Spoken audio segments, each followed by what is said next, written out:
আগে ছিল ৪ জন।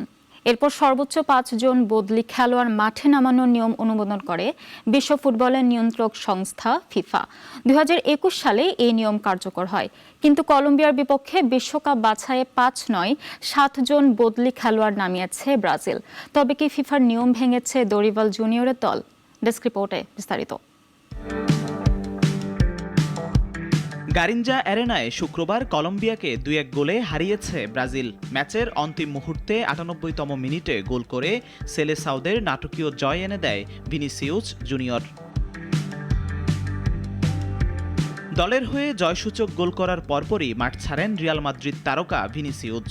তার পরিবর্তে অল্প সময়ের জন্য নামানো হয় ব্রাজিলের জার্সিতে অভিষেক হওয়া ফ্লামেঙ্গোর সেন্টার ব্যাক লিও ওর্তিজকে। তিনি ছিলেন ম্যাচে ব্রাজিলের সপ্তম বদলি। এর আগে বদলি নেমেছেন Joelinton, Matheus Cunha, Savinho, Andre, Wesley Franca ও বেন্তো।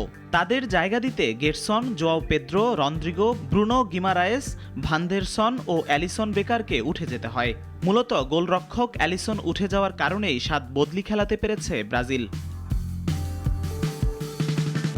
ম্যাচের ৬৯ মিনিটে একটি ফ্রি কিক শট পাঞ্চ করে দূরে সরাতে গিয়ে কলম্বিয়ার ডিফেন্ডার দাভিদসন সানচেজের মাথার সঙ্গে সজোরে ধাক্কা লাগে ব্রাজিলিয়ান গোলকিপার অ্যালিসন বেকারের।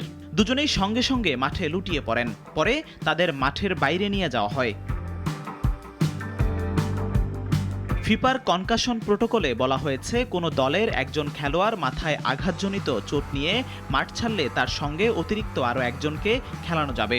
খেলার ভারসাম্য ঠিক রাখতেই এ ধরনের আঘাতজনিত ঘটনায় ফিফা অতিরিক্ত একজনকে খেলানোর অনুমতি দিয়ে থাকে।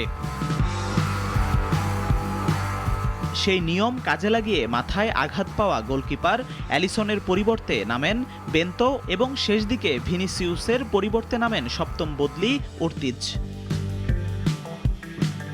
জিহাদুল ইসলাম, নাগরিক। ওয়ালটন আবারও মিলিনিয়ার অফারে ওয়ালটন ফ্রিজ কিনে আপনিও হয়ে যেতে পারেন মিলিয়নিয়ার।